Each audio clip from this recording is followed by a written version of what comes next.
നമ്മൾ ആരാധനക്രമത്തില്, ദൈവശാസ്ത്രത്തില്, പാരമ്പര്യത്തില്, നമ്മുടെ തനിമയിലൊക്കെ പിടിച്ചു നിൽക്കാൻ മനസ്സില്ലാണ്ടും അത് പഠിക്കാൻ തയ്യാറില്ലാതും നമ്മൾ നിൽക്കുകയും വിഭജിക്കപ്പെട്ട് അനൈക്യത്തിൽ നമ്മൾ കഴിയുകയും ചെയ്യുമ്പോൾ നമുക്ക് പുതിയ രാഷ്ട്രീയ പാർട്ടികൾ രൂപീകരിച്ച് സ്വർഗത്തിലെത്താമെന്ന് കരുതുന്നത് ഒന്നും നടക്കാൻ പോകുന്ന കാര്യമില്ല, യാതൊരു അർത്ഥവുമില്ല. ആദ്യം നമ്മുടെ സഭയ്ക്കുള്ളിലെ അകൽച്ചകൾ മാറട്ടെ. അപ്പോൾ ഞാൻ പറയുന്നു, ഏത് രാഷ്ട്രീയ പാർട്ടിയും നമ്മളെ അന്വേഷിച്ചു വരും.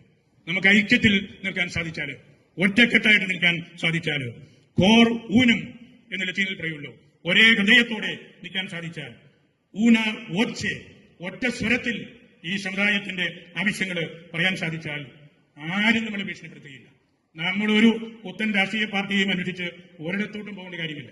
ആവശ്യക്കാരെല്ലാം ഈ സഭയുടെ കാര്യസ്ഥന്മാരുടെ അടുത്ത്, നിങ്ങളുടെ അടുത്ത്, നമ്മുടെ അടുത്ത് വന്ന് ആവശ്യങ്ങൾ പറയും, നമ്മുടെ കാര്യം നടക്കും. നമുക്ക് പറ്റാത്ത കാര്യങ്ങൾ നമ്മൾ മറ്റുള്ളവരുടെ മേൽ കയറ്റിവെച്ച് ഇവിടെ നൂറുകണക്കിന് പാർട്ടികളുള്ള സ്ഥലത്ത് നമ്മൾ അതിലേക്ക് ഇടപെട്ട് അതൊക്കെ ചുമ്മാ അന്യായങ്ങൾ പറയുന്ന പോലെയാണ് എനിക്ക് തോന്നുന്നത്.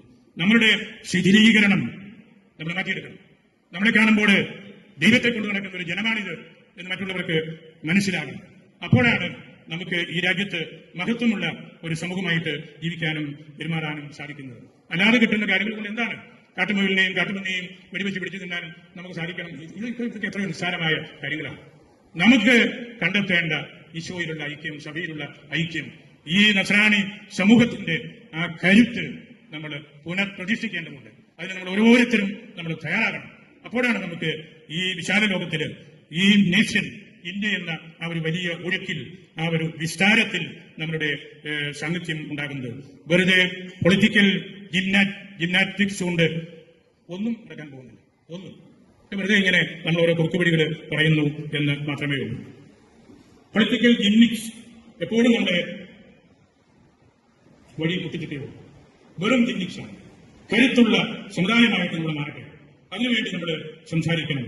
അപ്പോൾ ഈ ഭാരതത്തിൽ നമ്മളുടെ കൃത്യമായ സ്ഥാനവും മഹത്വവും നമുക്ക് കണ്ടെത്താൻ സാധിക്കും.